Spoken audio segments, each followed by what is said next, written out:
There's a question that gets asked all the time, one that I actually want to dive into.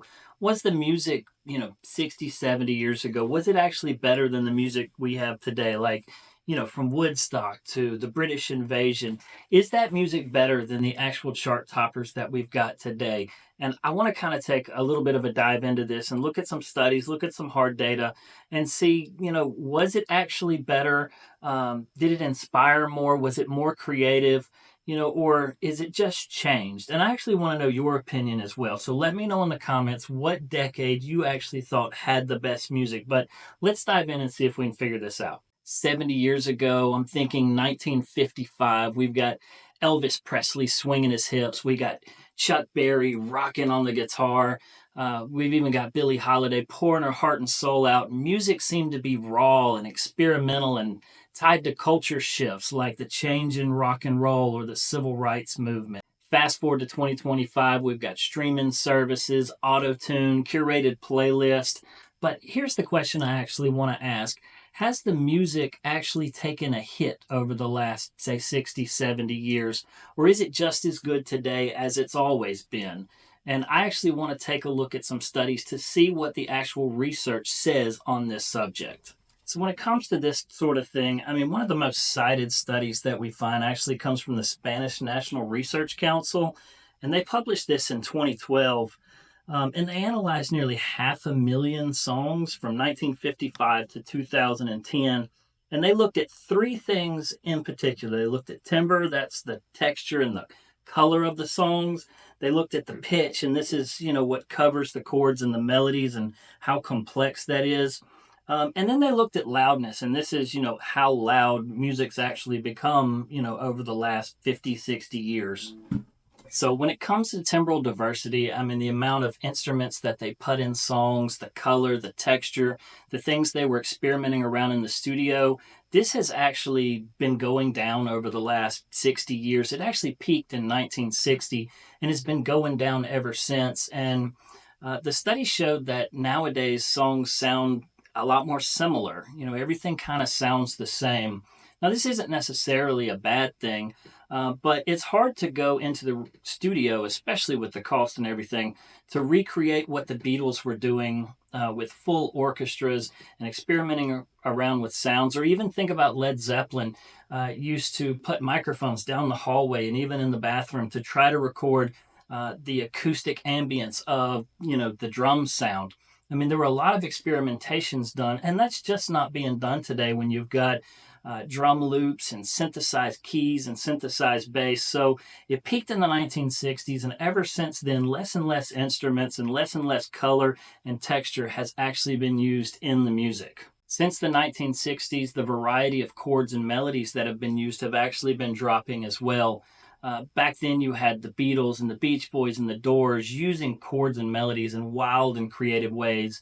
And nowadays, what the study found is that typically songs use the same four-chord structure and melodies in kind of a repetitive and predictable way.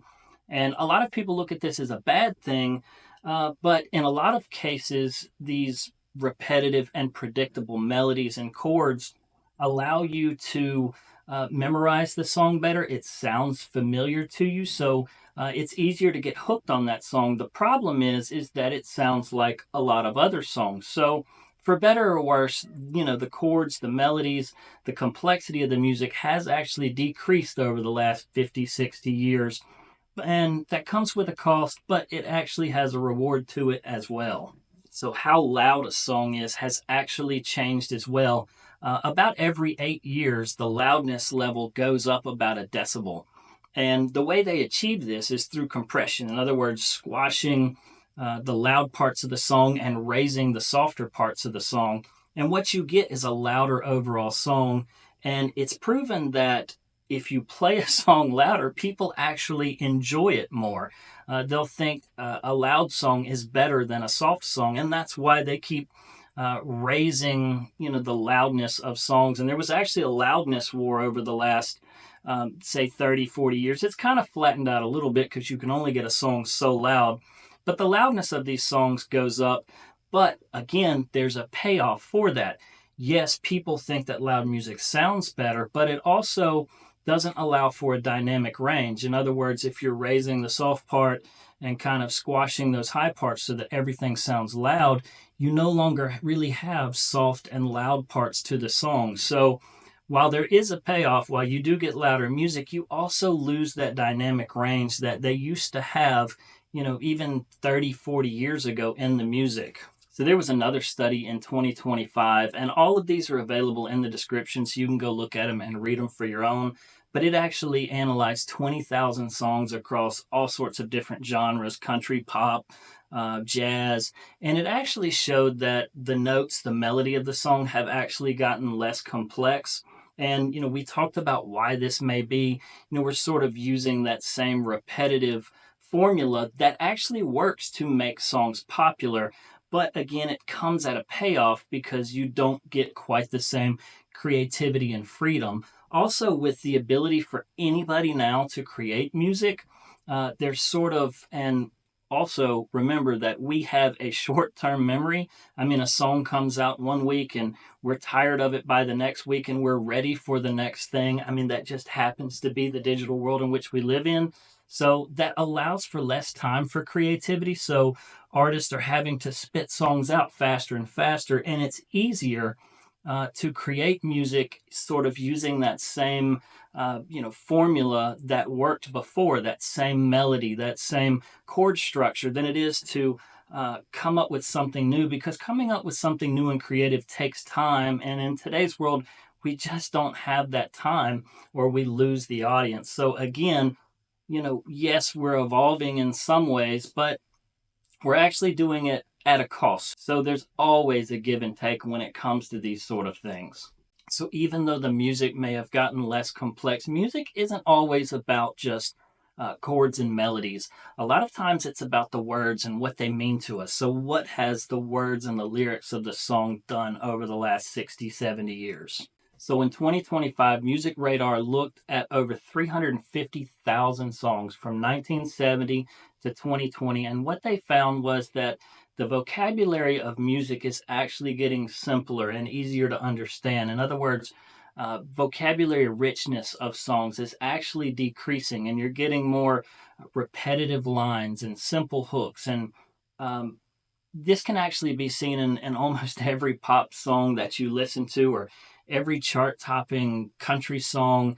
I mean, it's all over the place and we can see it. But again, it makes the lyrics easier to remember and it makes them easier to understand.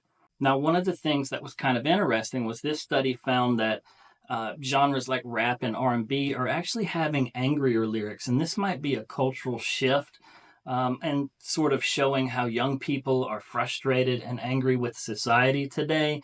But just contrast that with, say, Marvin Gaye in the 1970s, or, even think of the 90s with hip hop and grunge music having that, raw personal struggle and emotion that they poured out into the lyrics. So I'm not saying that simpler lyrics are a bad thing, and I'm not saying that they can't hit hard. I mean, think of like Johnny Cash's Hurt or Adele's Someone to Love. I mean, sometimes simple lyrics can hit hard, and be very emotional. But when repetitious and basic themes kind of dominate the music, it's hard to say that we haven't lost that storytelling that used to be there 40, 50, 60 years ago. And it makes me wonder, are we trading some poetic nuance for instant gratification in our lyrics? So let's talk about the music industry for just a minute. I mean, back in my day, people actually took risks on experimental artists like Pink Floyd and David Bowie. Studio time was really expensive, and the performances had to be great live. I mean, these had to be great live artists. And I don't know if you know this, but you don't have to be an amazing artist to make it nowadays. And today, anyone can make a song on a laptop with GarageBand or FL Studio. And this is great for accessibility, but it also floods the market with sort of that same formulaic tracks. So one of the leading music historians wrote in 2022 for The Atlantic that when it comes to music, old music actually makes up 70% of the music market. So think about it like this. Of the 200 new tracks that are being put out, that only accounts for 5% of all streams. So why is this? Well, number one, radio stations are playing fewer and fewer new songs. I mean, not that many people listen to the actual radio anymore, but even when it comes to things like YouTube and Spotify and TikTok, what they're doing is actually rehashing songs that they know will work. So when you look at the trends on TikTok and Spotify, what they're doing is kind of rehashing and re-looping songs that they know are going to be popular. And this happens to be old songs, not new songs. And why is that? Because we already know the old songs. We already know how they go. They're already stuck in our head. And this means that those trends are going to get watched more. And so we get this feedback loop that actually stifles new music from actually getting played. And autotune's another factor. And I'm not saying autotune is a bad thing, but it allows anybody to put out music, even if you don't have that raw talent of, say, Sam Cooke or Aretha Franklin or Steven Tyler. You don't have to have that raw vocal talent anymore. Anybody can do it with a click of a button and sound great.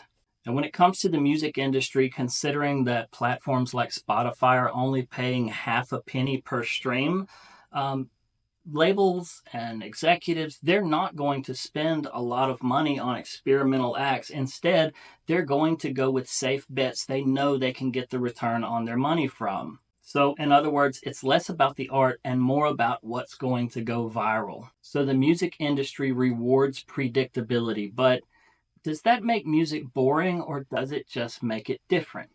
So some people argue that music's gotten less interesting, and some people say no, it's just changed. And genres like pop have gotten simpler, but there are genres like indie and jazz and experimental hip hop that are actually thriving. So The Guardian actually looked at all the number one Billboard hits since 1958, and they argue that music's not actually getting dumber. They argue that these chart toppers have always been about catchy vibes, and today's hits are just a reflection of this fast-paced digital world that we talked about earlier. So complexity isn't necessarily gone, it just isn't, and probably has never been, reflected on the charts. So is music less interesting, or is it just that we're chasing the wrong tunes?